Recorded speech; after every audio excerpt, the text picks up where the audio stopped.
Olá pessoal, eu sou o professor Ricardo Andreucci e hoje nós vamos falar sobre ação penal. Ação penal, que é um assunto que vem previsto nos artigos 24 e seguintes do Código de Processo Penal. Não é? A ação penal, inicialmente, antes de nós entrarmos no artigo 24 propriamente dito, nós temos a ação penal que pode ser pública e a ação penal que pode ser privada. Na ação penal pública, nós temos um interesse público que se sobrepõe ao interesse da própria vítima, do próprio lesado. E na ação penal privada, embora haja um interesse público na persecução, mas o Estado deixa ao particular a prerrogativa de iniciar ou não esta ação penal, justamente porque os interesses envolvidos são mais de cunho pessoal. Não é? Então, a regra no Código de Processo Penal é a ação penal pública. E nós temos algumas exceções na ação penal privada. Como é que nós identificamos se a ação penal é pública ou se ela é privada, ou se ela é pública condicionada ou incondicionada? O próprio Código nos determina, não é? O próprio Código Penal ou a legislação especial. Então, se houver ali no artigo, somente se procede mediante queixa, então aí nós temos uma ação penal privada.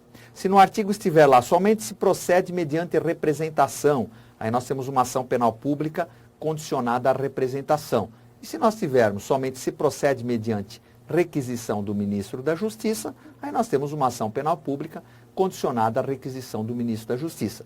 Aí se não tiver nada, professor, se não tiver nada, a regra é ação penal pública incondicionada. Perfeito? Vamos lá para o artigo 24. Artigo 24. Nos crimes de ação pública, esta será promovida por denúncia do Ministério Público, mas dependerá, quando a lei o exigir, de requisição do ministro da Justiça ou de representação do ofendido ou de quem tiver qualidade para representá-lo. Então, só aí nós já temos a ação penal pública, não é incondicionada, e a ação penal pública condicionada. Então, nos crimes de ação pública, esta será promovida por denúncia. O que é a denúncia, pessoal? É a peça que inicia a ação penal pública, tá certo? E quem oferece essa denúncia?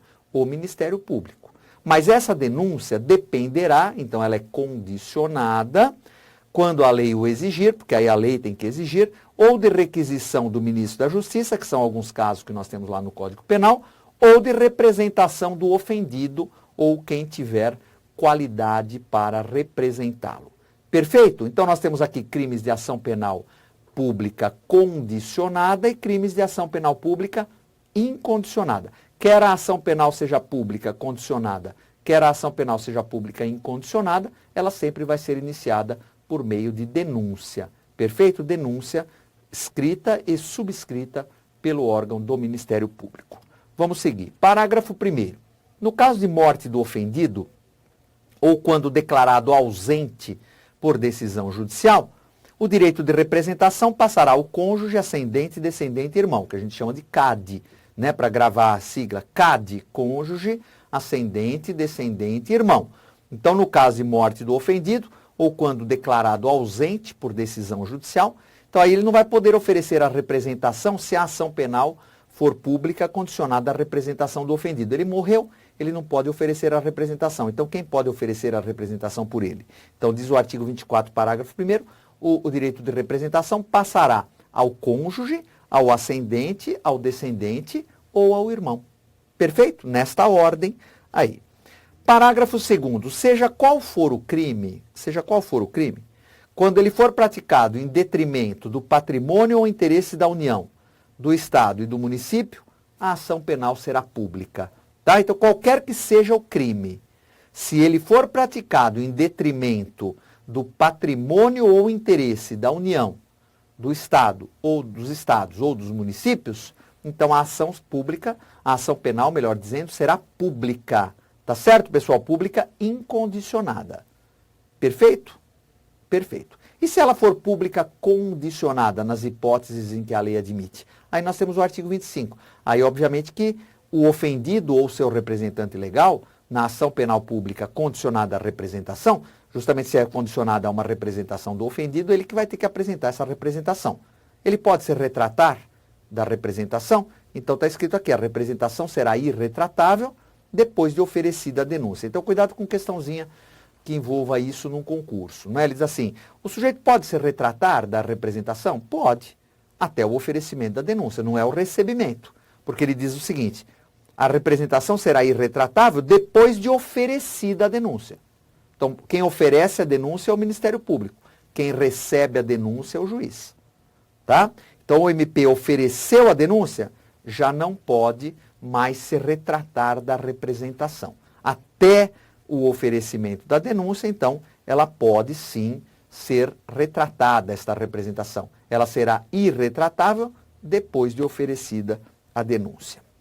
Artigo 26. A ação penal nas contravenções será iniciada com o auto de prisão em flagrante ou por meio de portaria expedida pela autoridade judiciária ou policial. Esse artigo 26, pessoal, ele já está prejudicado. Ele continua no código, mas se você pegar o seu código, você vai ver que o código faz referência, sim, não é? À revogação desse artigo 26 tácita.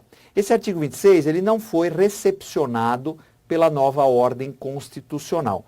O artigo 129 da Constituição Federal fala que na ação penal pública, o Ministério Público é que é o titular. O Ministério Público é que é o titular exclusivo da ação penal pública. Então, nas contravenções penais, a ação penal é pública, é também iniciada, não é? A ação penal nas contravenções é iniciada por denúncia do Ministério Público. Tá? Isso era antes da Constituição de 88, então esquece isso daí. Você vai me perguntar, isso pode cair no meu concurso? Dificilmente o examinador vai te perguntar uma coisa ultrapassada, uma questão que não foi recepcionada pela nova ordem constitucional, tá bom? Nós colocamos aqui simplesmente para ter oportunidade de fazer essa menção aí a essa revogação tácita, melhor dizendo até essa não recepção pela nova ordem constitucional, tá bom? Vamos lá, artigo 27. Qualquer pessoa do povo poderá provocar a iniciativa do Ministério Público. Então a gente chama isso de delatio criminis, não é?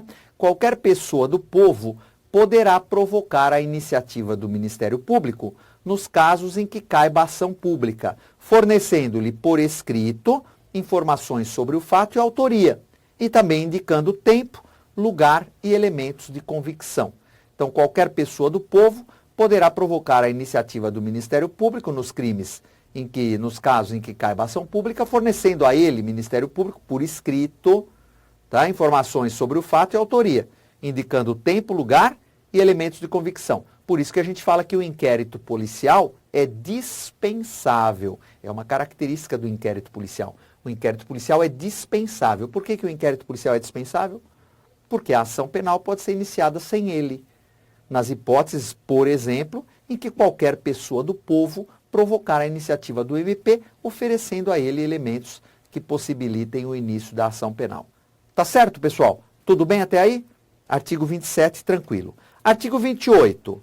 Se o órgão do Ministério Público, ao invés de apresentar a denúncia, requerer o arquivamento do inquérito policial ou de quaisquer peças de informação, o juiz, no caso de considerar improcedentes as razões invocadas, fará remessa do inquérito ou de peças de informação ao Procurador-Geral. Neste caso, o Procurador-Geral oferecerá a denúncia, designará outro órgão do Ministério Público para oferecê-la ou insistirá no pedido de arquivamento, ao qual só então estará o juiz obrigado a atender. Tá? Então, pessoal, nós conversamos quando tratamos de inquérito policial sobre esse assunto, tá? Eu vou te pedir até licença porque eu já vou colocar até o esquema aqui, não é, do arquivamento. Então os autos vão ao Ministério Público. Então vamos colocar aqui, ó. Você vai me acompanhar. Os autos vão para o Ministério Público. O arquivamento do inquérito ou devolução para diligências ou denúncia. Mas se o Ministério Público requerer o arquivamento, o juiz determina o arquivamento ou discorda dele. Em discordando dele, encaminha ao Procurador-Geral. O Procurador-Geral poderá oferecer denúncia, designar outro promotor para oferecer a denúncia ou insistir no pedido de arquivamento. Perfeito? Então aí a gente volta lá para o nosso slide do artigo 28. E aí no slide do artigo 28 está justamente isso que nós trabalhamos. Então, neste caso, né, o juiz discordou. Então, vamos ler de novo aqui. Se o órgão do Ministério Público, ao invés de apresentar a denúncia, requerer o arquivamento do inquérito ou de peças de informação, o juiz, no caso de considerar improcedentes as razões invocadas, fará remessa do inquérito ou peças de informação ao procurador-geral. Neste caso, o que é que o procurador-geral fará? Oferecerá a denúncia, designará outro órgão do Ministério Público para oferecê-la ou insistirá no pedido de arquivamento, ao qual só então estará o juiz obrigado a atender. Tá bom? Então, em linhas gerais, é isso que nós tínhamos para falar em termos de ação penal, considerações iniciais. Tá bom? Temos ainda mais coisas para falar de ação penal, mas vamos ficando por aqui. Agradeço a sua atenção. Galera, gostou do vídeo? Que bacana! Então clica aí, né? Dá uma curtida, faz um comentário se você puder e inscreva-se no nosso canal do YouTube. E deixa lá no sininho, ao clicar, você recebe as mensagens também de notificação. Visite nosso site e conheça nossos cursos preparatórios para concursos públicos. Muito obrigado!